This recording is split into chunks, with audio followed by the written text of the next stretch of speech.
Selamat datang kembali lagi ke channel kami, Paman Kripto. Oke, jadi hari ini kita mau bahas seputar investasi ya. Jadi investasi itu gimana sih caranya dan tekniknya apa aja sih kalau mau invest itu, seperti itu. Nah, langsung aja. Jadi investasi itu ada beberapa cara. Sebenarnya saat ini yang Paman mau jelasin ada dua ya.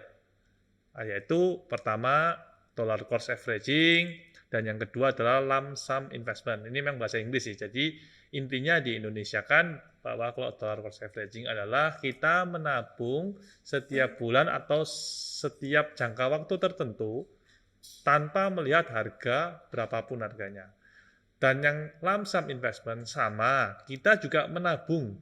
Cuman tabungan ini nanti kita simpen dulu, tapi nanti saat ada satu titik menurut kita harganya sudah murah, kita baru langsung eksekusi dan melakukan pembelian investasi. Nah, investment di sini kan macam-macam. Kita bisa investment di saham ataupun mungkin di kripto juga bisa. Nah, seperti itu. Nah, kebanyakan memang untuk lebih nyamannya in general. Jadi orang-orang ini lebih suka untuk melakukan dollar cost averaging. Karena kan biasanya kita kerja nggak ada waktu untuk cek kapan nih harga termurah. Kira-kira menurut saya udah murah belum nih. Nah itu kan juga membutuhkan waktu analisa secara teknikal juga ya. Ataupun secara ekonomi dunia ya. Nah jadi kebanyakan orang-orang melakukan dollar cost averaging yaitu tiap bulan mereka menabung untuk melakukan pembelian sejumlah investasi itu, jadi setiap bulan beli aja. Nah, sebenarnya dollar cost averaging tersebut itu bisa dikombinasikan juga. Jadi misalnya nih harga Bitcoin nih kita contohkan sekarang 30.000 dolar ya. Kita sudah beli nih dollar cost averaging harga 30.000 dolar. Nah, kita bisa menambahkan syarat. Jadi di mana jika bulan depan Bitcoin itu harganya di bawah 30.000 dolar, kita tetap beli. Nah, selama itu di atasnya ya kita nggak beli seperti itu. Jadi hal itu untuk menghindari di mana kita itu FOMO ya guys. Jadi cara-cara seperti itu tuh justru penting ya untuk mengetahui dan juga membuat kita secara psikologi itu nggak FOMO. Karena kadang-kadang keluarganya udah melambung tinggi, malah kita tuh pingin beli. Nah, makanya dollar averaging ini juga harus dikombinasikan dengan cara seperti itu. Nah, kalau kalian targetnya adalah all time high dari sebuah kripto, yaitu misalnya kita contohkan Bitcoin di angka 70.000. Nah, kalian boleh nih dollar cost averaging selama harganya tidak di atas 70.000.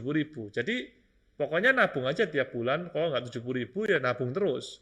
Seperti itu. Nah, memang target ATH ini biasanya menjadi target bagi para investor ya. Jadi, itu juga salah satu cara yang bagus untuk dollar cost averaging.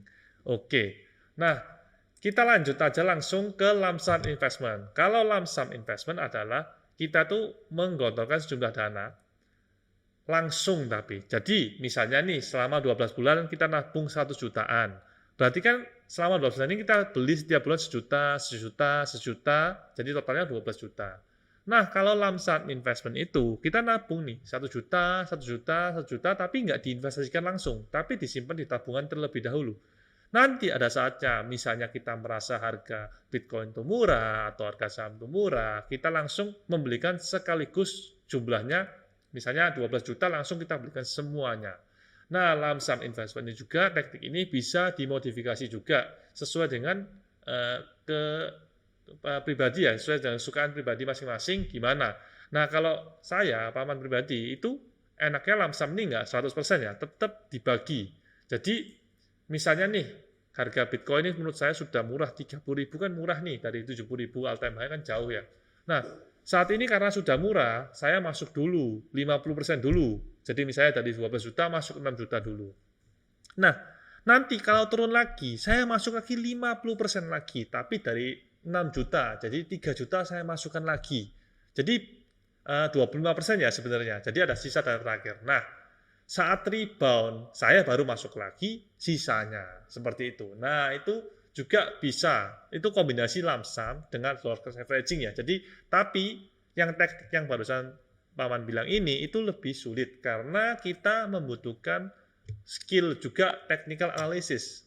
Jadi technical analysis gimana caranya tahu Bitcoin ini sudah harganya murah belum ya, itu kan membutuhkan teknik itu. Karena kalau lump sum ini kita beli di harga 70.000 ya, kita juga bakal ini ya, sakit juga ya. Nah, jadi lump sum ini harus tahu technical juga apakah harganya sudah murah apa enggak. Tapi enggak apa-apa, di channel Paman juga sempat kita juga infoin apakah harga Bitcoin ini sudah murah, bisa sampai berapa, itu sudah sempat kita infoin. Nanti cek aja langsung di YouTube kita ya, nanti ada, saya akan keluarkan di sini ya, langsung bisa diklik aja untuk cek ya. Nah, seperti itu. Jadi, dua teknik ini tidak ada yang salah, lump sum dan dollar cost averaging ini. Tinggal mau pakai yang mana. Nah, tapi kebanyakan itu, menurut analisa, ini saya cek-cek, kalau lump sum itu selama 20 tahun, lebih banyak 71% itu outperform dollar cost averaging. Tapi enggak semua ya, jadi masih ada kemungkinan dollar cost averaging ini outperform lump sum. Nah, cuman kenapa kok statistik ini seperti ini? Karena saya bilang, orang-orang yang lump sum ini pasti dia ini sudah ngerti market, sudah lebih expert. Makanya mereka berani lump sum. Karena mereka kan sebenarnya kalau menahan tidak beli ini kan mereka tahu market. Sedangkan bagi orang-orang yang baru, yang mau investasi, yang mungkin tidak punya cukup waktu untuk melakukan analisa. Nah, mereka itu lebih nyaman di dollar cost averaging.